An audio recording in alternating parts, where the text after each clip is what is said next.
the guys these days, there's laptops, there's mobile phones, there's the system, and I think the military has done a lot of retooling in the fact that they understand that you need contact with people at home. Yes, there was a mailing system back then, and we think we got one phone call, courtesy of the American 10th Mountain Division. But we were very much isolated. And I say it jokingly, but one of the groups over there, I think it was the Mortars or the Pioneers, might have been the Pioneers, had this game, and they would come up with the weirdest story and try and disseminate it through the battalion.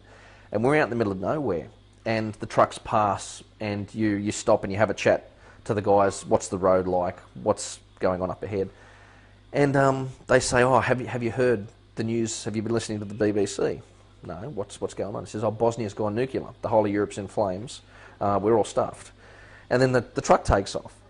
And as absurd as it sounds, we were so cut off from the rest of the world. When something like that happened, we were so desperate for information. Really? Oh no, my God, what are we going to do? Are they going to send us home, or are we going to, are we going to be flown up to Europe to deal with all that or whatever?